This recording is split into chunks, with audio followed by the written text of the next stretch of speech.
దిగంబరా దిగంబరా దత్తా దిగంబరా శ్రీపాదవల్లభ దిగంబరా శ్రీ నరసింహ సరస్వతి దిగంబరా. శ్రీ గురుచరిత్ర అధ్యాయం 10. శ్రీ గణేశాయ నమః. శ్రీ సరస్వత్యై నమః. శ్రీ గురుభ్యో నమః. సిద్ధయోగి చెప్పినదంతా శ్రద్ధగా వింటున్న నామధారకుడు, స్వామి శ్రీపాదవల్లభులు కృష్ణానదిలో అంతర్ధానమై వేరొక చోట మరొక అవతారమెత్తారని చెప్పారు గదా, అటువంటప్పుడు ఆయన గుప్త రూపంలో కురువపురంలో ఉన్నారని, ఇప్పటికీ అక్కడ తమను ప్రార్థించిన భక్తులను రక్షిస్తున్నారని కూడా చెప్పారే, అదెలా సాధ్యం అని అడిగాడు. నాయన, శ్రీపాదస్వామి సాక్షాత్తు భగవంతుడే. భగవంతుని మహిమకు అంతులేదు. ఆయన ఏమైనా చేయగల సమర్థుడు. మొదట ఒక్కడుగా ఉన్న ఆయన తర్వాత త్రిమూర్తుల రూపం ధరించి వేరువేరు కార్యాలు చేయడం లేదా? శ్రీపాదులు ఆ త్రిమూర్తుల స్వరూపమే. ఆయన మహిమకు సంభవము అసంభవము అన్నది లేదు. ఆయన అంతర్ధానమయ్యాక కూడా ఆ క్షేత్రంలో తమనాశ్రయించిన భక్తులను రక్షిస్తున్నారని తెలిపే దివ్యలీలనొకదానిని చెబుతాను, విను.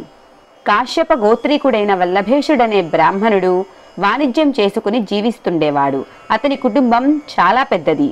కురువపురంలో అంతర్హితుడైన శ్రీపాదస్వామి తమను సేవించిన భక్తులను రక్షిస్తూ సూక్ష్మ రూపంలో ఆ క్షేత్రంలోనే ఉన్నారని విని అతడు స్వామికి భక్తుడయ్యాడు.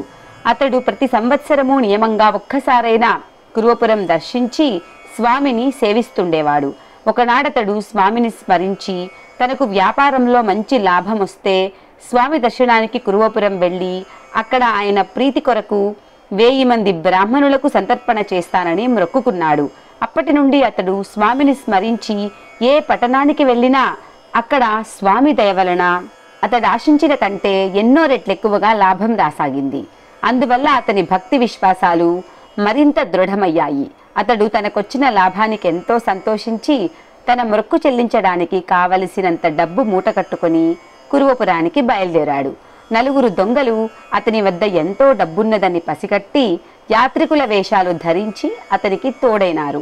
తాము కూడా ప్రతి సంవత్సరము కురువపుర యాత్ర చేస్తుంటామని చెప్పి అతనితో ఎంతో ఆదరంగా ప్రవర్తించి అతనిని నమ్మించారు. ఇలా 2-3 రోజులు ప్రయాణం చేసి వాళ్ళంతా ఒక నిర్మానుష్యమైన ప్రదేశానికి చేరగానే ఆ దొంగలతనిపై పడి అతని తల నరికి అతని వద్దనున్న ధనం అపహరించారు. తర్వాత ఆ సంగతి ఎవరికీ తెలియకుండా చేయాలని తలచి ఆ దేహాన్ని దహనం చేయడానికి సిద్ధమయ్యారు. వల్లభేషుడు మరణించే ముందు చివరి క్షణంలో శ్రీపాదవల్లభ అని కేక పెట్టాడు. అందువలన భక్త రక్షకుడైన శ్రీపాద శ్రీవల్లభులు జడలు, భస్మము, త్రిశూలము ధరించిన యతి రూపంతో ఆ దొంగలకు ప్రత్యక్షమై త్రిశూలంతో వాళ్ళను పొడిచి చంపాడు. అప్పుడు ఆ దొంగలలో ఒకడు ఆయన పాదాలపై పడి, ప్రభు, నేను దుష్టబుద్ధితో ఈ బ్రాహ్మణుని వెంబడించలేదు. నేను తెలియక వీరిని దారిలో కలిశాను. నిజానికి నేనెన్నడూ దొంగతనం చేసి ఎరుగను. సర్వసాక్షి అయిన మీరు అంతర్దృష్టితో గమనిస్తే మీకే తెలుస్తుంది. స్వామి, నన్ను క్షమించి విడిచిపెట్టవలసినది అని ఆయనను శరణు వేడాడు. స్వామి అతనికి అభయమిచ్చి కొంచెం విభూతి ప్రసాదించి దానిని వల్లభేషుని శరీరంపై చల్లి తెగిపడి ఉన్న తలను ముండానికి అతికించమని ఆదేశించారు. అతడలా అతికిస్తుండగా శ్రీపాదస్వామి వల్లభేషుని శిరస్సుపై తమ అమృత దృష్టిని సారించి మరుక్షణమే అంతర్ధానమయ్యారు.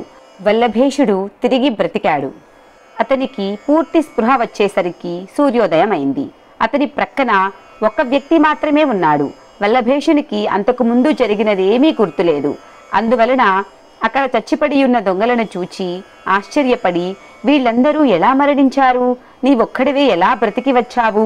ఇంత జరిగినా నీవొక్కడివే ఇంకా ఇక్కడే ఉన్నావేమిటి అని అడిగాడు.